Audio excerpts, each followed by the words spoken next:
we are here looking at the really wonderful region of Romagna. Now, as I mentioned on part one, all of these 5 parts to Romagna are free on the wonderful world of wine with Jimmy. So we're going to do a deep dive in all things Romagna. We are here looking at part 2, which is on the Albana grape variety. So let me just skip along. There's a lovely picture for it.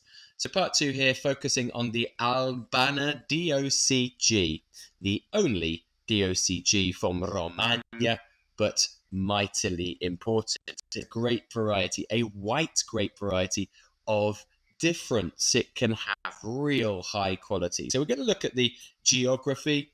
We're going to go through a bit of history, the types, and then some of my favorite styles that you should be looking out for both in your market and when you visit Romagna. Okay, so first of all, just having a quick look at the location. So Albana as a grape variety is what we would call a native grape variety to Romagna. It has been cultivated here since antiquity. There is an argument that Albana actually is derived from the Colli Albani, which is just south of Rome. Maybe, and it's traversed the Apennines. But we know that there's been a huge amount of history of this grape variety here in places like Imola, Forli, Cesena, and all these areas you see on your map. So it's from the foot of the hills and just to a small section beyond the Villa Emilia. So the main road here, which runs from the top left of your picture to the bottom right, from Bologna to Rimini, is the famous old Roman road, the Via Emilia.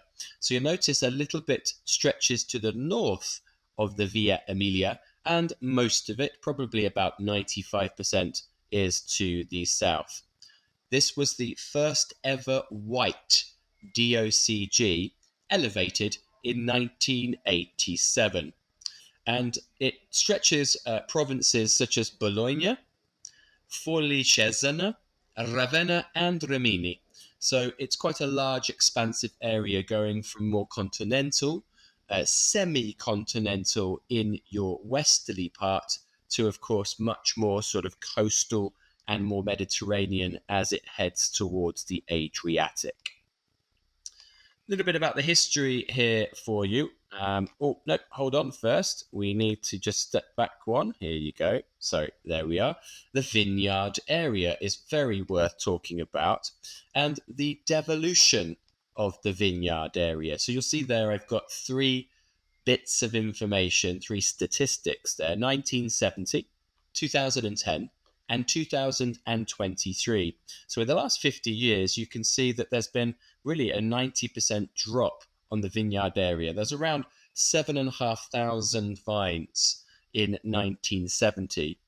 That's dropped to 2023 to just 768, but there is said to be stabilizing at that number today, and we hope, of course, it will start to increase.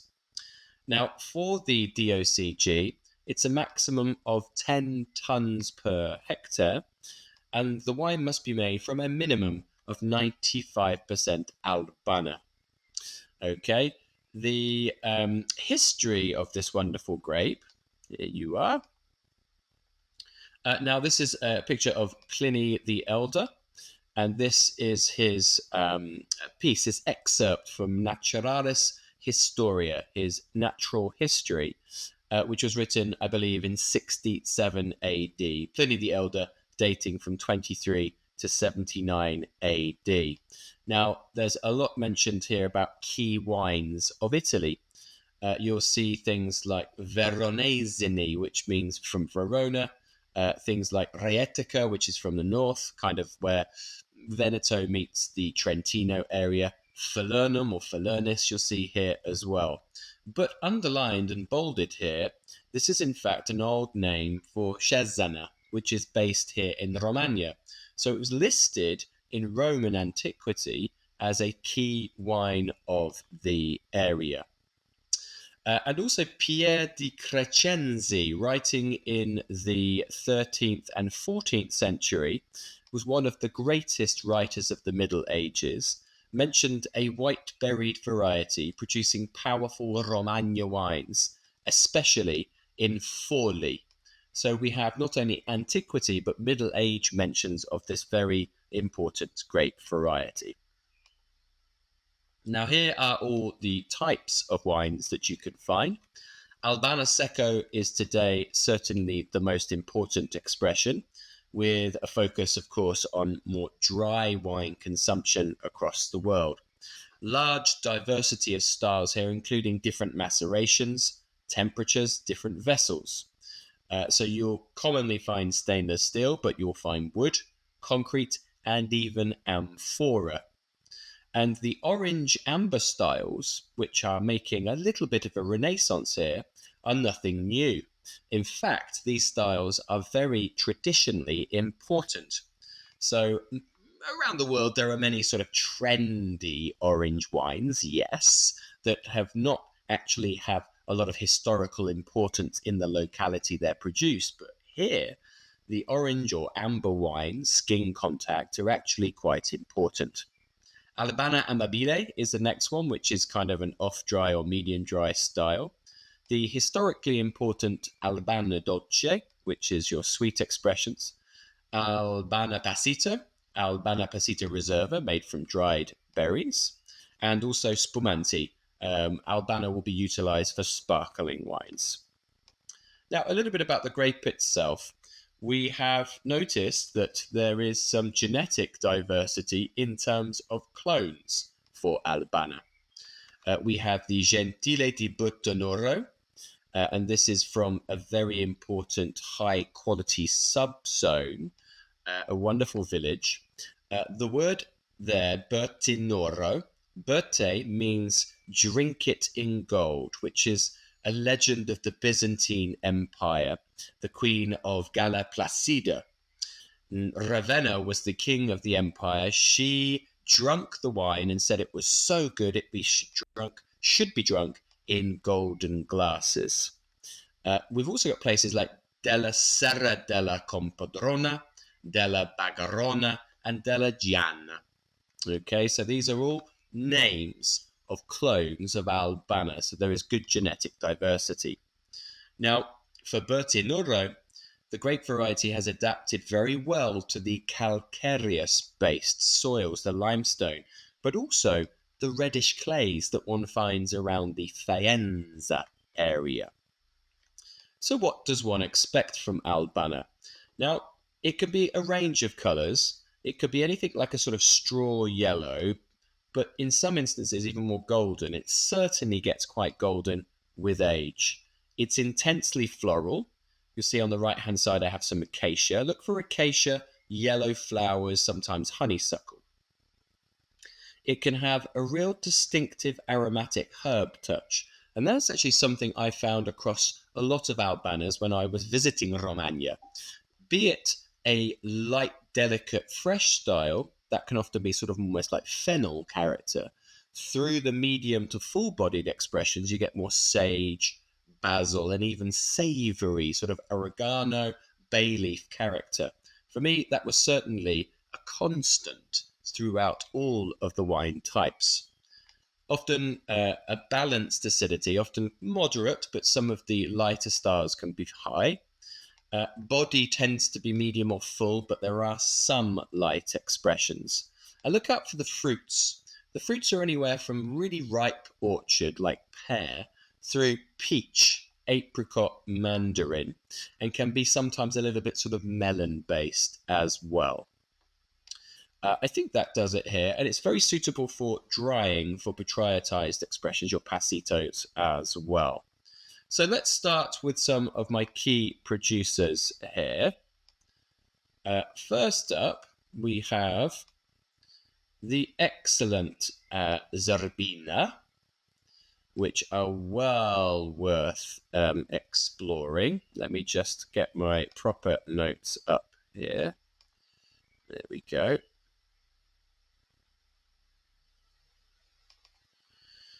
So yes, this is Fattoria Zerbina.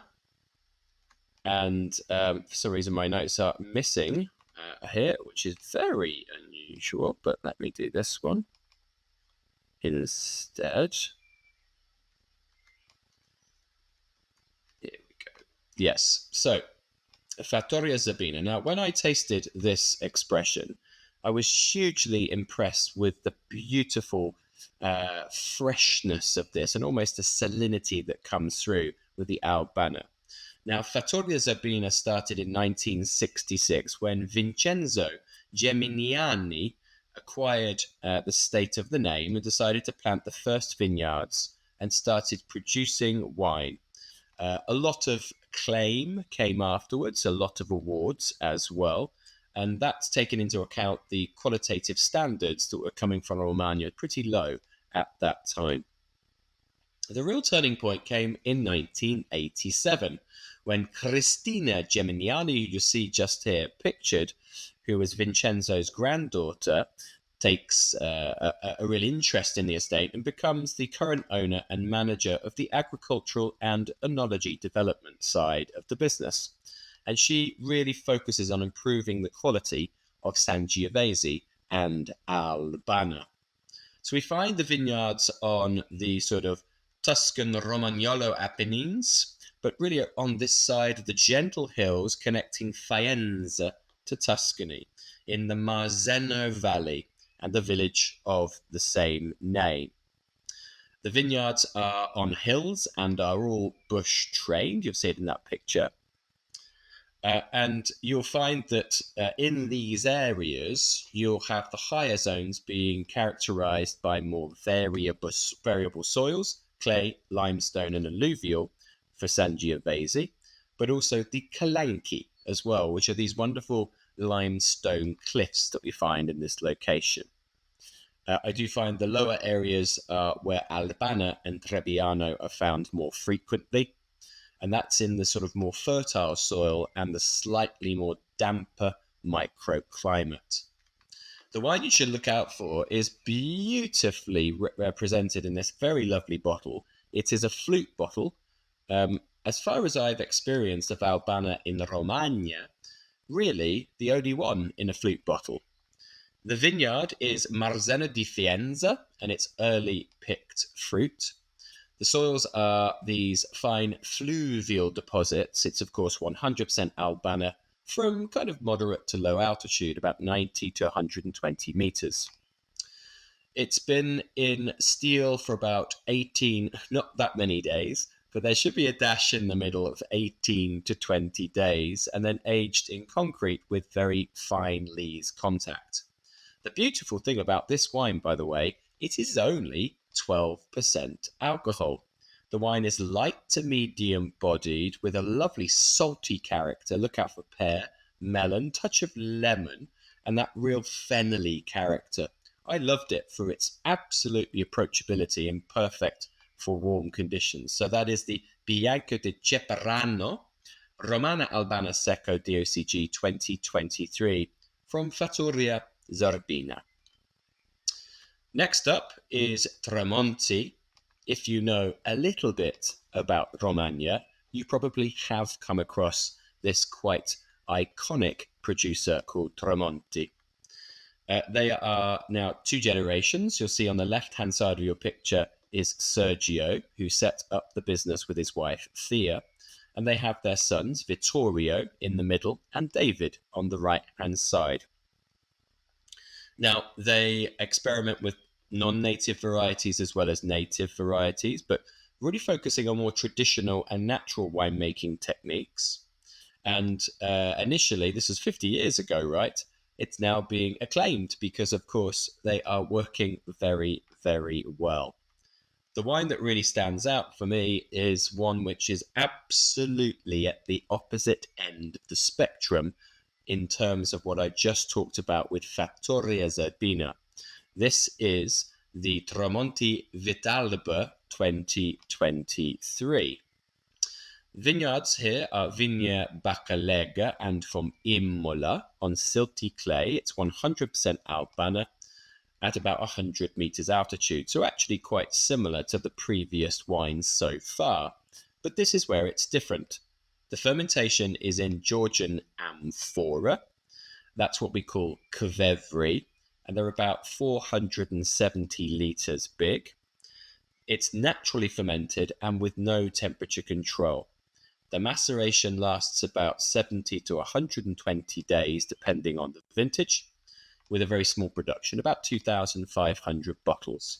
The colour is deep amber. It has a mandarin, orange peel, marmalade, dried apricot, acacia, very exotic, and a waxy clayey character. It's full of sweet layered fruit, lovely layered tannin, and a brightness of acidity to balance that structure. It's a touch balsamic, a hint of volatility, and it comes in at 14.5% with layers of lovely exotic eastern spices.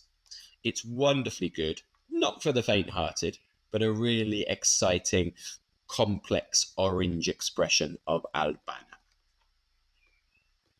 Next, we go to Tenuta la Viola. This is a produce of the Gabellini family, and they moved from the inland Romagna to Butinoro, so one of the famous villages, in 1962, purchasing both Sangiovese and Albana vineyards. Organically farmed since 1999 and also adopting biodynamic practices since 2018. They do grassing of the soil with their green manures. They cut their turf mechanically, and there's no chemical weeding. Vineyard farming and grape harvesting are operations that are carried out manually, and they do their selection in the vineyards. They have about 12 hectares, of which 80% of that they own. This is their really lovely expression of Romana Albana Secco. This would sit in the middle of the previous two styles, probably more towards the Fattoria Zerbina. It's from the San Martino area at about 1 to 200 meters. Of course, it's Albana, and it's steel fermented. Then it is aged on its fine lees for about 6 months before being bottled and then being sold a month later. It's more herbal, bay leaf, sagey, oregano, honeysuckle, and acacia. You'll see there are some similarities here. Certainly the herbal characters and the acacia note. Peachy and apricot with full body, lovely texture, touch of cinnamon, and a great tension of acid and weight. There's a waxy honeyed length. It's a wonderful wine. For me, it kind of sits there as quite a typical Albana with some good body behind it. Then we look at the producer of Giovanna Madonna. Now, she is on the left. She's a bit of a force of nature, honest, genuine, confident, and also, you could say that about her wines as well. The estate's about 5 miles from the Adriatic, extending over about 14 hectares of land, and about 200 to 350 meters. They are densely planted vineyards, which is a really good way to control the yields. And that's where you get this intraspecific competition for water and other resources in the clay and marly limestone soils. The newest plantings are planted by Giovanna herself in 1992 through to 1994.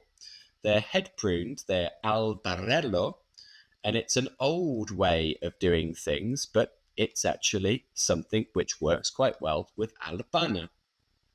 The wines are aged and fermented in an ancient underground cellar which dates back to the 1700s. And there's about 3 generations of history in this winemaking family. She's doing rigorous studies in clonal selection as well. And with her daughters, you have Marina pictured on the right-hand side, Giovanna has truly risen in the ranks of really top Romagna producer, but really good Italian producers as well. So let's have a look of this one. So this is the Neblina Romana Albana Secco 2023. The vineyards are from Montemaggio di Bertinori, which is the name of really one of the key mountain peaks of Bertinaro, at quite high altitudes. We're talking 300 to 350. It's clay and limestone soils. It's Albarello Albana, so it's bush vine trained Albana. And with gentle pressing, vinification with no skins, and then microfiltration and a bit of bottle aging. The aging is stainless steel. So this is really a fresh example. For me, it sits somewhere between the Fattoria Zerbina, that was the first wine I mentioned, and then the last one from Tenuta la Viola. So it's somewhere in between that kind of style. I loved it. Nutty, waxy, oily, touch of VA, floral, exotic, decent acidity to counter the weight, fresh fruits though, stone fruits, really quite lovely expression of wine. And the final one we will talk about is Giovannini. Now, Jacopo Giovannini, you see in this picture, has been a winemaker in a winemaking family that stretches 3 generations. Giovannini was founded in the 1960s by Garibaldo Giovannini, and it's continued from his father, Jacopo, who is Garibaldo's son, Giorgio, and he joined later on, Jacopo. It's in the Imola Hills, in the Santerno Valley. It's a beautiful area of about 15 hectares, and they focus on Trebbiano, Sangiovese, and of course, Albana. So this is the bottle that I would very urge you much to go and try. This is the GGG, the Romana Albano Secco. Now the GGG, by the way, is basically the equivalent of the BFG, the big friendly giant. It's the great gentle giant. So it is basically in reference to Albana's kind of big, powerful character, but also quite approachable and soft in its expression. The vineyards are from Imola, which is the gateway to Romagna from Emilia. 37-year-old vines at about 150 meters altitude. Silt and clay soils. It's pressed and it has a maceration on the skins for 5 days.